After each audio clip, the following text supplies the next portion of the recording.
Jomplang.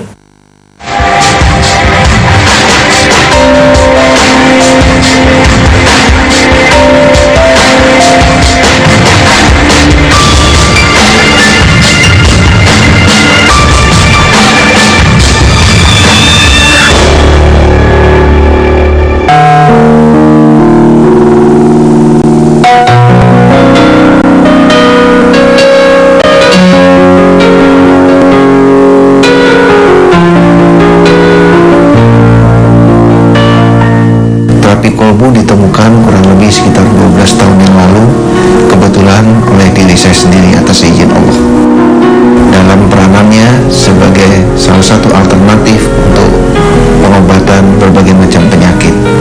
Inti daripada kekuatan terapi kolbu semuanya berawal dari kekuatan basmalah atau kekuatan kasih sayang. Alhamdulillah, atas izin Tuhan, sampai dengan hari ini lebih dari 30.000 pasien yang telah merasakan manfaat daripada teknik pengobatan ini.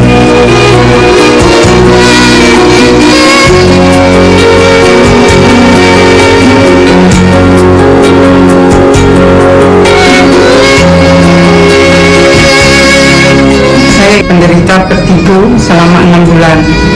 Setelah 6 bulan saya dirawat 2 minggu, tidak ada kesembuhan. Saya berobat dengan Pak Suni, 2 kali terapi saya sudah mulai sembuh.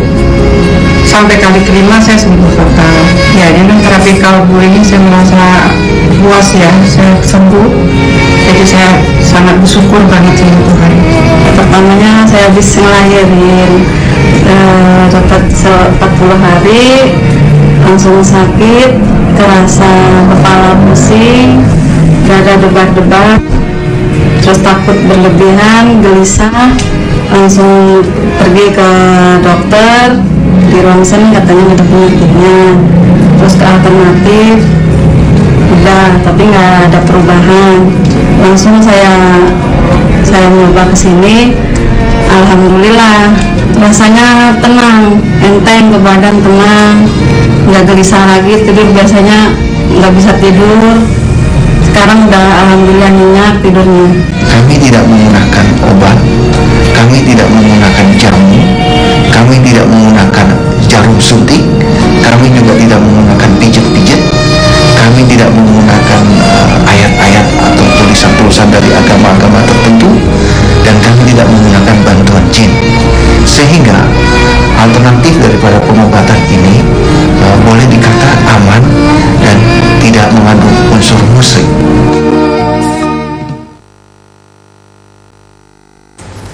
Assalamualaikum warahmatullahi wabarakatuh. Selamat malam pemirsa, kembali jumpa dengan saya Aida di acara Medika Natura Malam, sebuah program yang menawarkan solusi alternatif untuk kesembuhan dan kesehatan prima secara alami. Dan malam hari ini kita jumpa setelah lamanya libur lebaran, dan langsung saja saya sapa narasumber saya yang tanpa jamu, tanpa herbal, tanpa pijit, tanpa suntik. Siapa lagi kalau bukan Ustadz Sony Sutrisna. Langsung saja kita sapa. Assalamualaikum Ustadz. Waalaikumsalam warahmatullahi wabarakatuh. Sehat Ustadz? Insyaallah, alhamdulillah. Sudah lama nih ya kita nggak langsung live interaktif bersama Ustadz Sony Sutrisna di sini. Bagi Anda yang ingin live interaktif, Anda bisa menghubungi kami di 0215155111. Dan malam hari ini tema kita adalah beriman kepada takdir. Bagaimana penjelasannya? Nanti kita akan tanya bersama Ustadz Sony Sutrisna setelah komersial break berikut ini. Jadi jangan kemana-mana, tetap di Medika Natura Malam.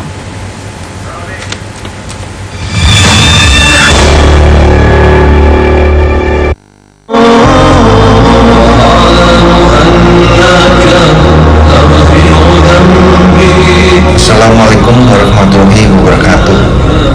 Para pemirsa televisi yang dimuliakan oleh Allah dan berbahagia, terapi kolbu ditemukan kurang lebih sekitar 12 tahun yang lalu, kebetulan oleh diri saya sendiri atas izin Allah. Inti daripada kekuatan terapi kolbu semuanya berawal dari kekuatan basmalah atau kekuatan kasih sayang. Pengobatan alternatif terapi kolbu ini tidak mengandung risiko, sehingga alternatif daripada pengobatan ini boleh dikata aman dan tidak mengandung unsur musyrik. Mudah-mudahan apabila ada di antara para pemirsa yang saat ini sedang menderita sakit seperti tadi, boleh mencoba terapi kolbu ibu sebagai salah satu alternatif pengobatan. Selamat mencoba dan salam. Jangan kemana-mana. Tetap di Ganas Kustik. Sudah jiwaku diberikan kunci hanya untukmu. Untuk kami saksikan Ganas Kustik di Jak TV. Tetap di Ganas Kustik.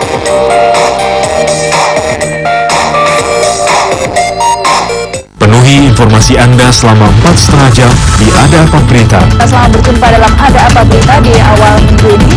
Di masyarakat yang masih memiliki keluhan-keluhan ini bisa langsung ke Kan uang ya, bingung mau diinvestasikan mana, ikuti terus saja Solusi Pasar sama dengan Luluk Mayanti yang sudah ditemani dengan narasumbernya ya. Kita akan membaca dulu Twitternya. bahkan cuaca hasil prediksi dari BMK. Di Jakarta kita bergeser sedikit ke kota Bandung. Ya, dan Dialog khusus mengenai isu teraktual, informasi hiburan, dikupas tuntas dalam dialog interaktif. Ada menunjukkan bahwa itu adalah gabungan dari Perbincangan yang selalu mencerdaskan, serius namun tetap santai membahas isu terhangat bersama narasumber terkemuka dalam talk show Ada Apa Berita. 4,5 jam nonstop, kami hadirkan informasi yang di Ada Apa Berita, hanya di Jak TV, My City, My TV.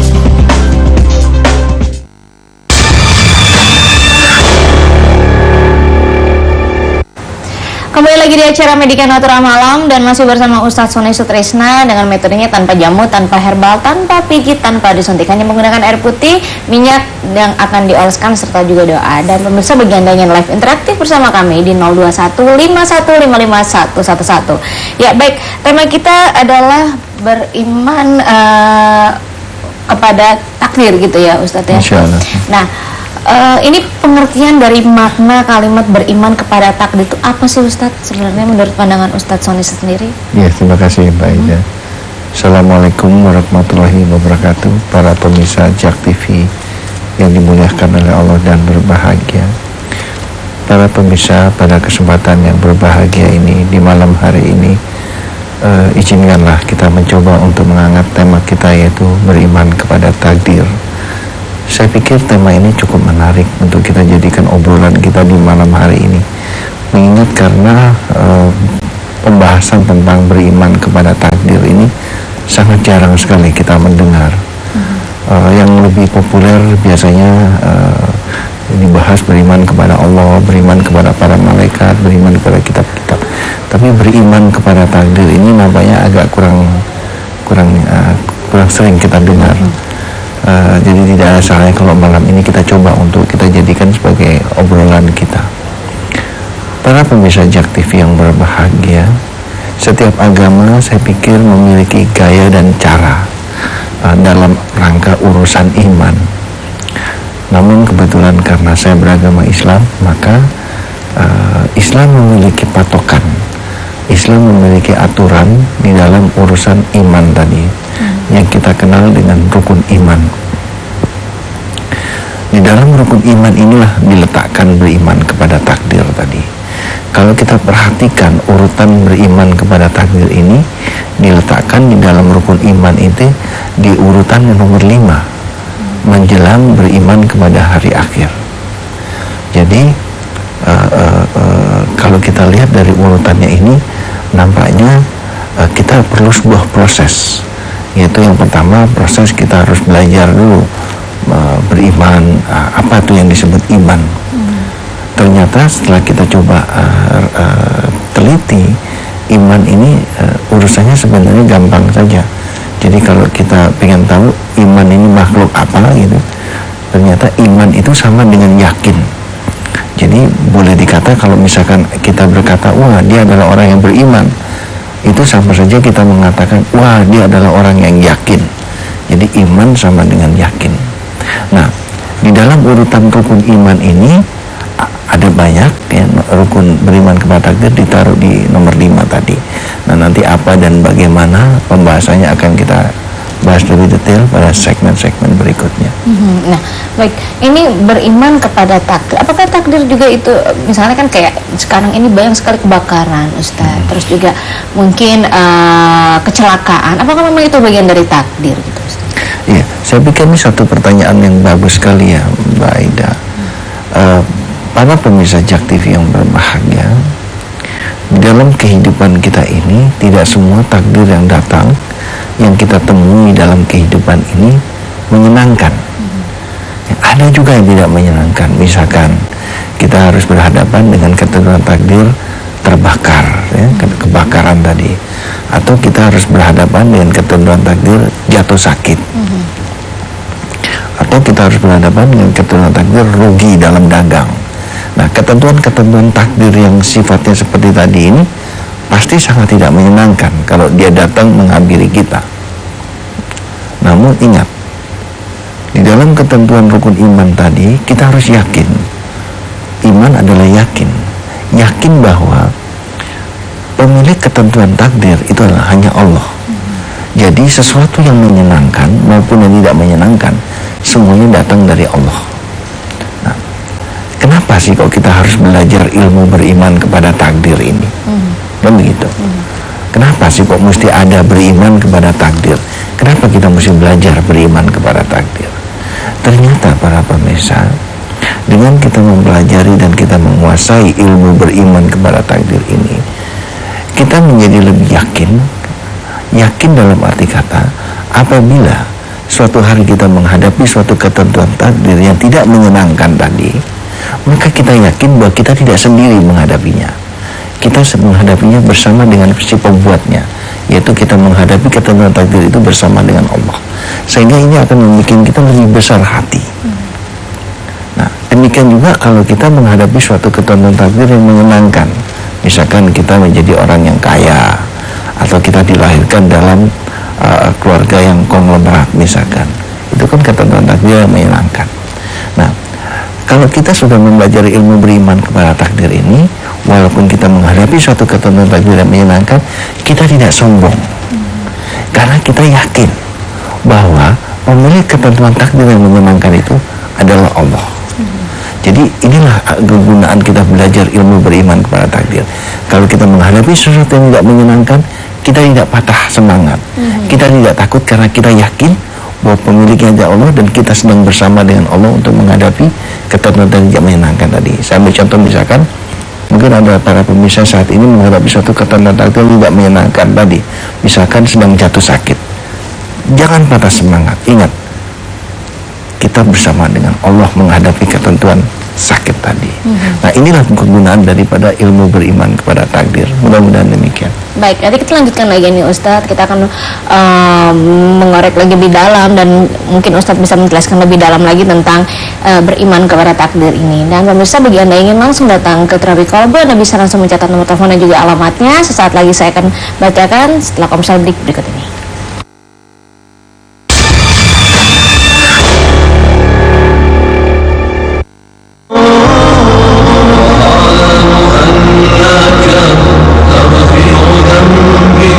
Assalamualaikum warahmatullahi wabarakatuh. Para pemirsa televisi yang dimuliakan oleh Allah dan berbahagia, Terapi Kolbu ditemukan kurang lebih sekitar 12 tahun yang lalu, kebetulan oleh diri saya sendiri atas izin Allah. Inti daripada kekuatan terapi kolbu semuanya berawal dari kekuatan basmalah atau kekuatan kasih sayang. Pengobatan alternatif terapi kolbu ini tidak mengandung risiko, sehingga alternatif daripada pengobatan ini boleh dikata aman dan tidak mengandung unsur musik. Mudah-mudahan apabila ada di antara para pemirsa yang saat ini sedang menderita sakit seperti tadi, boleh mencoba terapi kolbu sebagai salah satu alternatif pengobatan. Selamat mencoba dan salam.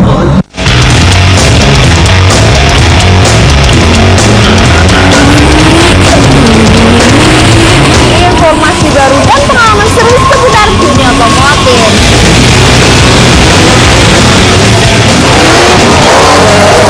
Extra Magazine Real Action. Jak TV, My TV, My TV.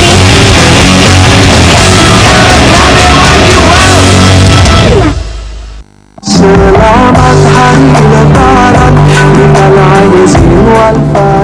sejahtera. Saya Skap Masiau. Salam dari Kesultanan. Amin, Mas Siau.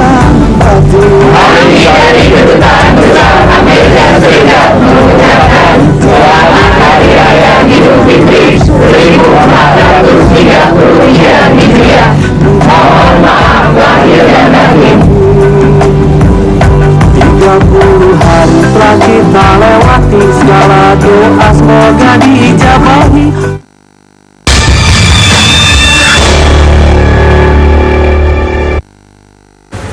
Masih di acara Medika Natura Malam dan masih bersama Ustadz Sony Sutrisna di sini dengan metodenya tanpa jamu, tanpa herbal, tanpa pijit, tanpa disuntik, hanya menggunakan air putih, doa dan minyak yang akan dioleskan.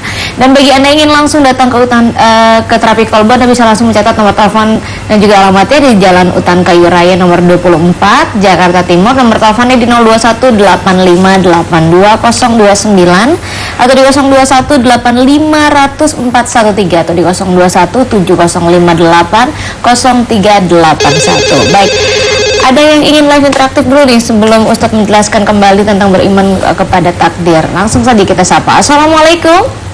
Waalaikumsalam warahmatullahi wabarakatuh. Ya, dengan Bapak siapa di mana? Saya Pak Ian di Cijantung. Bapak Ian di Cijantung. Baik, silakan Bapak Ian. Keluhannya apa dan apa yang ingin ditanyakan kepada Ustadz Sony? Saya sudah 3 bulan kena stroke. Menurut dokter Syaraf, saya sudah periksa ke dokter di CT scan. Saya ringan, ada penyempitan di saraf pembuluh darah rambut sebelah kanan, jadi kena stroke-nya saya sebelah kiri. Tetapi kelainan saya seperti yang orang-orang lain, saya hanya dari mulai stroke sampai saat ini kesemutan, kebas dan baal saja. Oke. Jadi saya bukan seperti lemes, bicara saya kan lancar ini Pak. Jalan juga bisa, memegang juga bisa. Cuman saya terus menerus kecuali lagi tidur aja. Ini kesemutan, kebas dan baal. Nah ini menurut keterangan dokter memang di saraf pembuluh rambut saya yang kecil-kecil ini ada penyempitan. Sudah di dokter dikasih obat oleh dokter syaraf, kemudian di terapi, kemudian di akupuntur, sampai sekarang belum ada perubahan. Tapi sebelumnya tidak ada jatuh atau mungkin ada komplikasi sebelumnya? Tidak ada. Saya diperiksa semuanya bagus, otak saya juga semua bagus. Hanya ada penyempitan di pembuluh darah. Saya ada foto. Penyempitan pembuluh darah otak ya di sebelah kiri ya? Kanan. Oh, sebelah kanan, baik. Jadi seterusnya sebelah kiri kenanya. Struknya sebelah kiri. Nah, kalau yang kanan kan kenanya sebelah kiri jadi. Nah, saya jadi kesemutan, kebas baal dari mulai kesemutan dari mulai pipi, tangan, terus tangan, kaki. Semua semacam kayak ketarik otot-ototnya ini. Baik. Terima kasih Bapak Ian. Saya mau menghilangkan kesemutannya tuh, kebas baalnya itu sampai sekarang nggak. Tapi kalau jalan saya ya nggak 100% normal, tapi 80-90% orang normal lah. Memegang juga gitu. Baik. Waktu saya kena stroke itu waktu saya lagi ambil air wudhu lagi asar, tahu kena gitu, terasa kena sebelah kiri saya ini. Ya baik.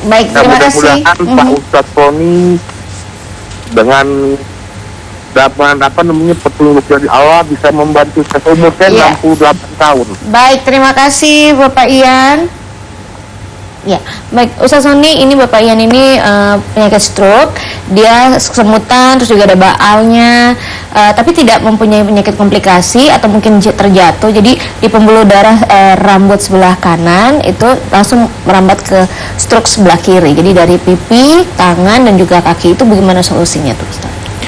Ya, untuk kasus stroke biasanya memang selalu gangguannya di saraf kepala. Jadi saya pikir untuk Bapak Ian ya, kalau memang gangguannya di kepala bagian kanan itu saya pikir sebaiknya untuk sementara makanan yang bersantan itu dihindari betul ya, makanan yang bersantan. Terus kemudian kalau mau menggunakan minyak goreng gitu ya, gunakan minyak goreng yang terbuat dari jagung atau bunga matahari ya. Jadi jangan gunakan minyak goreng yang biasa. Itu berpengaruh juga ya Ustaz Ya, ya? jadi cari yang non kolesterol ya minyaknya. Sebab yang terganggu adalah kepala belakang bagian kanan tadi. Nah, terus begini, dalam kasus stroke ya, saya pikir perlu untuk dilakukan terapi karena untuk mencegah jangan sampai terulang kembali.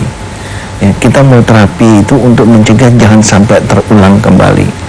Sebab banyak kejadian orang sudah terkena stroke dia merasa ini udah enak, ya kan? Tapi yang masalah di kepala belakangnya tidak diselesaikan. Akibatnya bisa terkena serangan kembali.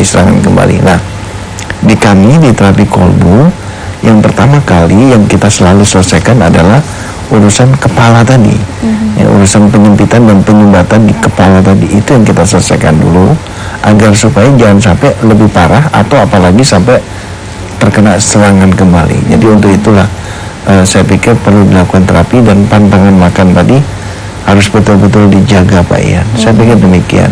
Ya, baik. Nanti kita akan lanjutkan lagi dan bagi Anda yang ingin live interaktif bersama kami kembali dan bersama Ustaz Sony Sutrisna di sini di 0215155111.